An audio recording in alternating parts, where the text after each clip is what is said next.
States. And there are large number of works which have been reported on TMOs, both its synthesis side and its application side. And this is because there are large number of interesting properties for these TMOs, like their electronic and magnetic properties, including their broader band gaps, electronic transition, reactive electronic transition, their higher dielectric constants, their multiple oxidation states, and of course their easy availability and cost effectiveness. So all these properties are controlled to a great extent by certain parameters like structures, stoichiometry, morphology, size, and crystallinity. So if we can tune these parameters, we can avail very good properties for TMOs, and hence these TMOs can be used for a wide range of applications like gas sensors, electrochemical properties, thin film phosphors, laser host, etc. So what researchers are focusing here is their controlled and scalable synthetic methodologies. So when we go for the transition metal oxide nanostructures, for any nanostructures, there are basically two synthetic approaches. The first one is a top-down approach, and the second one is the bottom-up approach. So in the top-down approach, we are reducing the size and dimension of the bulk material in order to design the targeted products. So the major processes used here are lithography, including physical and chemical etching, and other processes like mechanical milling and exfoliation. And this is a particular example of exfoliation of oxychlorides. And the bottom-up approach is just a reverse of top-down approach, where we use the chemical or physical forces at the nanoscale to compile these basic units into larger structures. So this may include self-assembly or templates or self-assembly of surfactants, any structure guiding agents, etc. So the top-down approach can be usually employed for a large-scale production of materials, and since it retains the crystallinity of its host material, we can avail very products of very high crystallinity, and also there is no requirement of chemical purification. So these are the advantages of top-down approach. But if you are going for a structure-related or a morphology-controlled synthesis, this is not a good option because there is a great difficulty in controlling the size or structural defects or morphology of the desired product. And there we go for the bottom-up approach. So the bottom-up approach can be of three types: vapor-based synthesis, solution-based synthesis, and template-based synthesis. So the vapor-based synthesis, particularly vapor deposition, can be chemical if chemical reactions like pyrolysis, reduction, oxidation, etc. are involved. For example, we have atomic layer deposition. Or else it can be physical, where the material is detached from the target to accumulate on substrate. And this can be done by evaporation or sputtering. For example, we have pulse laser deposition. The next one is a solution-based synthesis, the normal synthesis, hydrothermal or solvothermal synthesis we use in the laboratories. Here, we'll be having a definite amount of various ions in a solution, which will be combined by means of regulated temperature and pressure. And hence, these insoluble nanoparticles will precipitate out and we can filter it. So based on compared to this vapor-based synthesis, so we can have a more control on the morphology using the solution-based synthesis.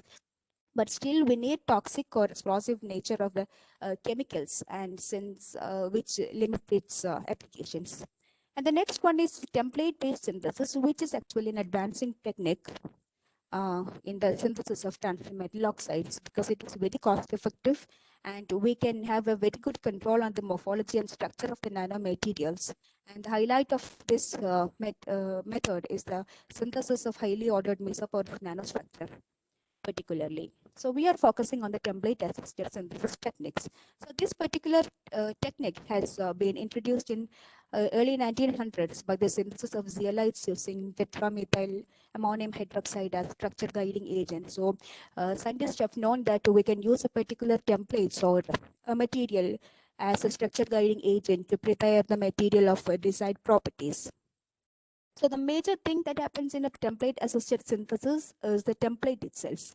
So a template can be a scaffold whose size, morphology, and charge dissemination greatly affect the final structure. So the first step in a template assisted synthesis is the preparation of the template of desired morphology, desired property. So once the template is ready, we can fabricate the desired material either by physical methods like surface coating, or else by chemical methods like various chemical reactions. So once the desired material is fabricated on the template, we can eliminate the template using physical methods like dissolution or chemical methods like calcination. So in a template assisted method, there are three types of templates which are mainly focused. The first one is the hard template. So this hard template method is also called as nano casting. So we'll be having a solid mold with well-defined porous structure. The precursor molecules will be intruded into this pores. So once you remove this template, we can get to the final structure in the geometry of the prepared pores. So there are different types of hard templates like microscopic structures like anodized aluminum oxide, or else they can be this um, hard templates which is formed by the in situ physical or chemical conversion of the compounds. For example, we have ice crystals. All these form the hard template assisted methods. The next one is the soft template. Soft template means we make use of flexible nanostructures as templates, and this will be composed by intermolecular interactions. So here the interaction between the soft template and the precursors will be by weak non-covalent bonds like electrostatic or van der Waals or hydrogen bonding. The next one is the colloidal template. Colloidal template makes use of both the advantages of both hard template and soft template. It will be having an inorganic core which acts as a hard template for increasing the stability of the material, and the flexible polymer which is surrounding this inorganic core, they act as the soft template for organizing the inorganic particles to form the nanostructures through self-assembly. So that will be having the advantage of both hard template and soft templates. So here we are focusing on soft template assisted synthesis. Soft templates is mainly there are four types of soft templates which we are going to focus here. The first one is surfactant.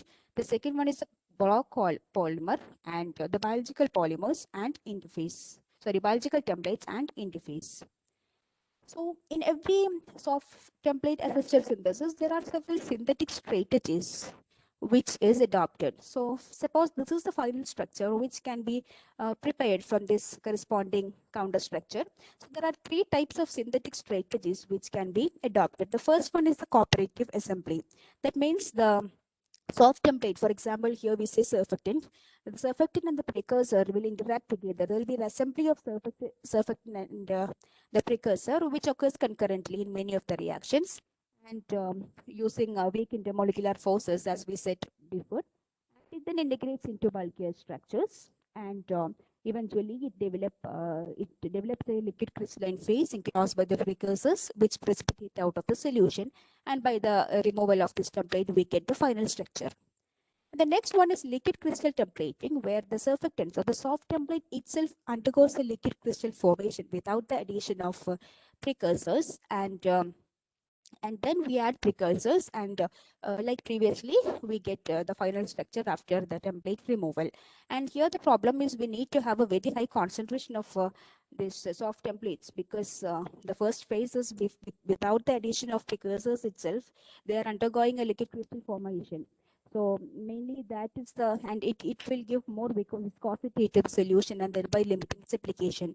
So this is mainly used for precursors like chloroplatinic acid, which is compatible with this viscous conditions. The next one is evaporation induced self-assembly, where there are three steps. We'll be preparing a dilute solution, which we call sol, which consists of the precursor and the soft template and a volatile solvent, and it will be dispersed in over a large area, and which is allowed to undergo evaporation and attain a critical concentration. Once this critical concentration is attained, it may undergo structure assembly, and on the removal of the template, we get the final structure. Now we'll see each soft templates in detail. The first one is surfactant as a soft template. So surfactants are amphiphilic molecules which is having a both hydrophobic and hydrophilic counterparts. So based on the charge possessed by this hydrophilic head, it can be categorized either as ionic or non-ionic. So the ionic surfactants, they interact with the precursors using electrostatic interactions, and the non-ionic surfactants, they interact with the precursors using van der Waals or hydrogen bonding. So there is difference in the properties of the final material formed depending on which surfactant, whether it is ionic or non-ionic, which you have chosen. So the first thing that happens in a surfactant assisted synthesis will be the self-assembly of this surfactants. There are certain synthetic models for the self-assembly of this surfactants, which can be S plus I minus, S minus I plus, S plus X minus I plus, and S minus X plus I minus. Where S is a surfactant and I is the inorganic precursor. That means the oppositely charged surfactants and inorganic precursors interact together. For example, the cationic surfactants normally assemble with negatively charged precursors like silicates or polyacid anions, but the anionic surfactants assemble with positively charged precursors like cationic anion aluminum.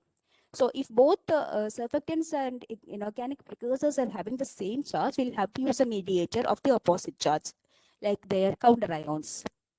So once this surfactants undergo self-assembly, and when two parameters are attained, like at a particular temperature called Kraft temperature and a particular concentration called critical micellar concentration, they assemble together. They undergo the self-assembly to form micelles based on a parameter called packing parameter. This packing parameter can be defined as G is equal to V0 by AE into L0, where V0 is the volume of the hydrophobic tail, AE is the volume of the surfactant equilibrium of the head group, and L0 is the tail length.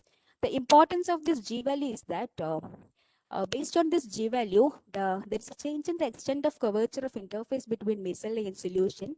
And the final output is that once you change the G value, you can get different shaped micelles like cylindrical, worm-like, spherical, inverse micelle, etc. And subsequently, you can get different shaped final products.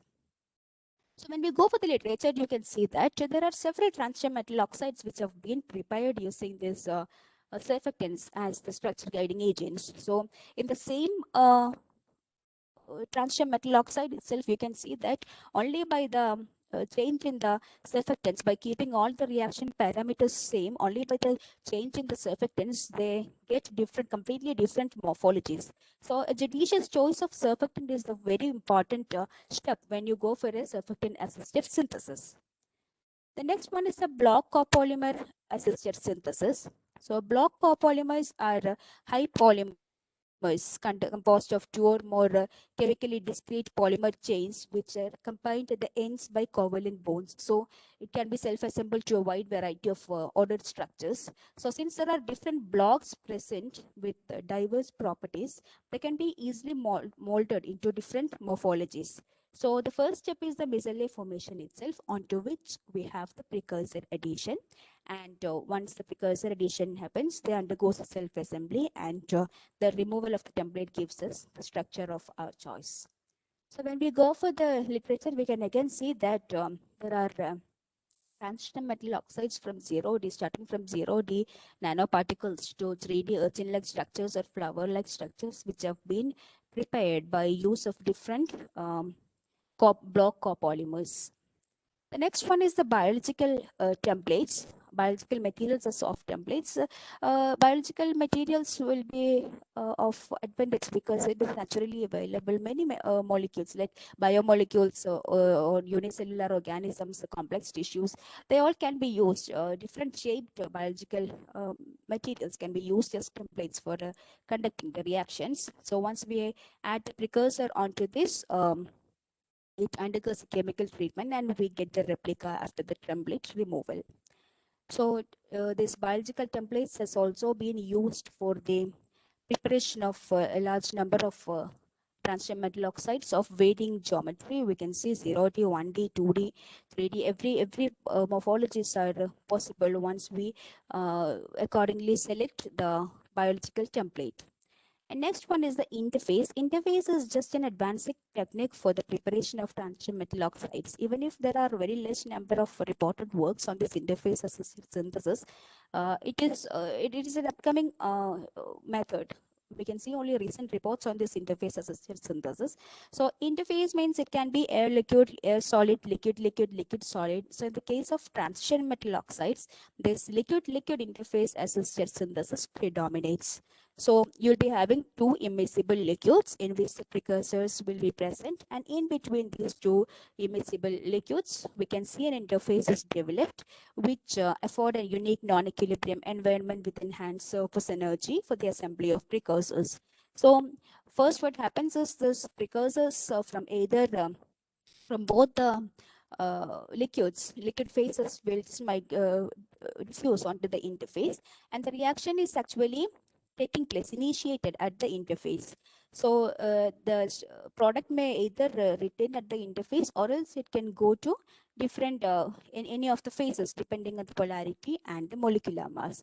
So in our research work, we are using this liquid-liquid interface to be specific, and butanol water interface as the soft template for the preparation of two-dimensional transition metal oxide, that is, we have chosen nickel cobaltate. So this is the reaction which we have employed, where we have taken nickel and cobalt chlorides as a precursors in the aqueous phase and urea as the coordinating agent in the butanol phase. So after the reaction has completed, we can see distinct two-dimensional nanoflakes have been formed, which we call as BS3. So the morphology of these nanoflakes have been confirmed using SEM analysis and AFM analysis, where we can see that 1 nanometer thick distinct nanoflakes have been formed. So next we have tried the same reaction in pure water solvents, keeping all the reaction conditions and precursors, everything same. We have done the same reactions in pure water and pure butanol instead of this butanol water mixture. And we have found a profound difference in the morphology. From the TM analysis, it is clear that in pure water we obtained nano needles of average length 800 nanometer and average diameter 100 nanometer with polycrystalline nature.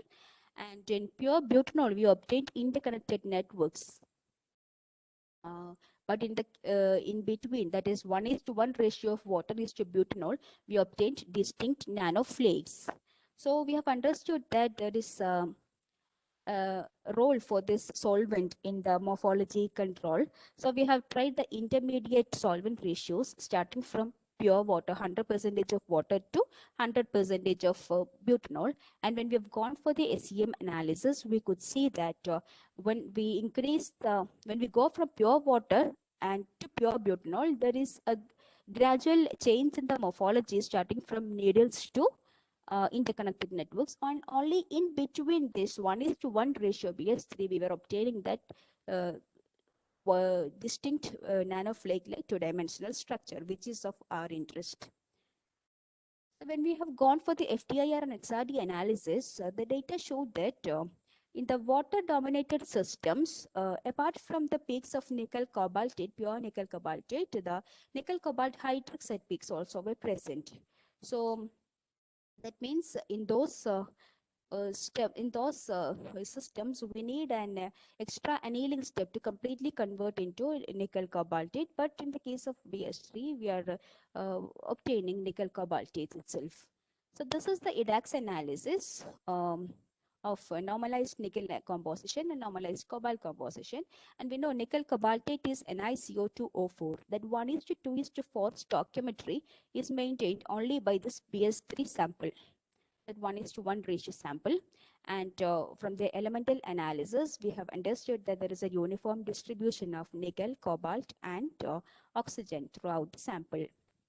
And to confirm, we have done the XPS analysis of this BS3 sample, where we have seen the +2 and +3 mixed oxidation states of nickel and cobalt, which confirmed the formation of nickel cobaltate. So we have understood that when compared to the single solvent systems, this bisolvent system, bisolvent assisted synthesis has been dominating in the physical chemical properties. So as conclusion, we have seen the general synthesis technique of transition metal oxides, which is a top-down and bottom-up approaches. The bottom-up approaches can be vapor-based, solution-based, and template-based synthesis, where we have focused on the template-assisted synthesis. The template-assisted synthesis can be again hard, soft, or colloidal, where we focused on the soft template-assisted synthesis. Soft template assemblies can be surfactants, block or polymers, biological templates, or interface, where we have chosen interface as the soft template for the synthesis of the transition metal oxides, and we have synthesized nickel cobaltate using N-butanol water interface.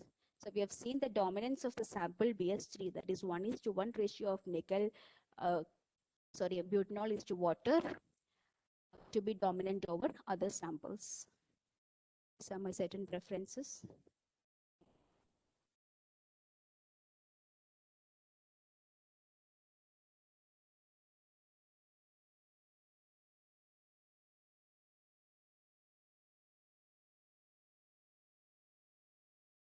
Sujit, we can have questions.